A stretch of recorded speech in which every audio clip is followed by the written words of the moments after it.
Omusibe waffe ng'ayitibwa Lazarus Kahanjire myaka 48 nga abadde akuumirwa mu ddwaliro lya Nyabushikye Ibanda district nga bamusindika mu kkomera ennaku z'omwezi nga 2 Ogwokusatu 2025 ng'ali ku musango gwa kwagala kutta munne oba banne. Bwe twamuyingiza ne tumucekinga ne tusanga nga yali mulwadde era n'okujja nga zitowa kiro 49 nga ayina n'ebirwadde bye yali atambudde nabyo etugezaako omujjanjaba naye ebyembi nga nnaku z'omwezi 4 Ogwokuna 2025 nga amaze weeks 2 zokka mu kkomera sawa nga 2 n'eddakiika 15 ez'okumakya n'aba nga atufaako n'afiira mu ddwaliro ery'eruhoko erisangibwa eyo era Ibanda. Kati olwamala okufa ne tutegeeza b'enganda ze ne bajja ne batwala omulambo era abasawo abeekebejja kyekyaaviirako okufa kyalaga nti yali alina empewo mu mawugwe ate nga n'ekirala omusaayi nga mutono nnyo n'aba nga tasobola kuwona naye ebyembi yali aziikibwa ng'aziikibwa ate ne kubaawo abaatwalira amateeka mu ngalo ne bakuba abapoliisi abaali bazze kuba nti bakuuma ddembe era constable Kyemonge Sulaiman n'afa ng'ali ku mulimu akola ekikolwa ekyo tukivumirira ffe ng'ab'ekitongole eky'amakomera era tusaba poliisi egezeeko nga bwesobola kulaba nti abo abakozi b'ebyambyoni bakolebwako ng'amateeka bwe galagira. Tusaba abalamuzi tusaba omutonzi abagenzi abalamuzi ekisa.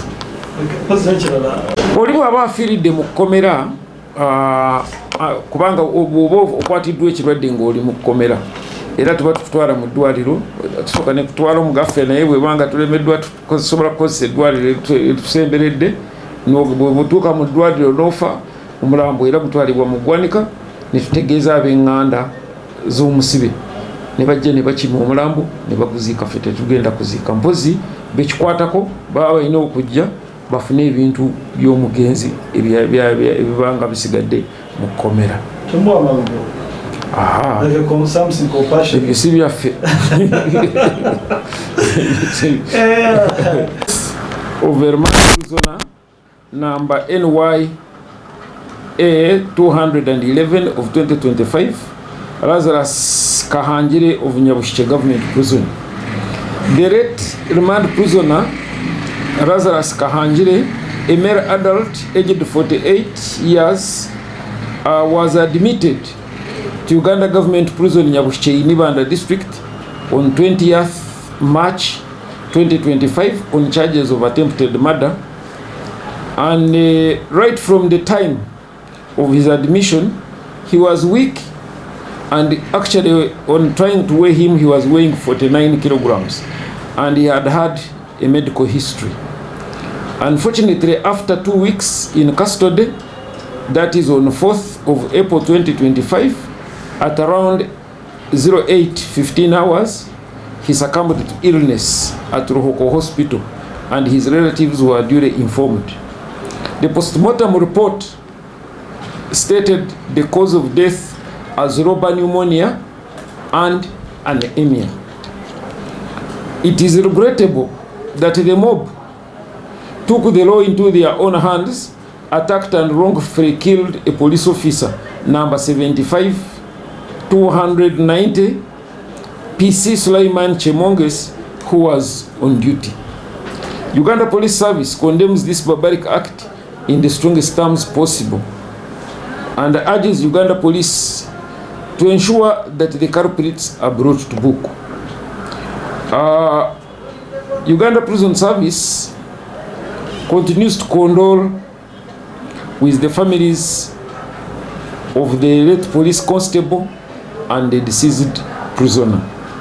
May the souls of the deceased rest in eternal peace. Okay. Yeah, they buried him. Okay. Actually, the policeman was killed in the process of the burial because according to even the police spokesperson report, that on the burial, that's when the policeman appeared. Then there was commotion because they had come for public order, because there was a contention. The whole case originated from land, according to what I'm reading. So the man was arrested for fighting for his land. Now when he died in prison, of course, those who were close to him were trying to avenge his death. And because he had been arrested by the police, that's why their anger was poured on the policeman. Were you present there? I mean, the prison.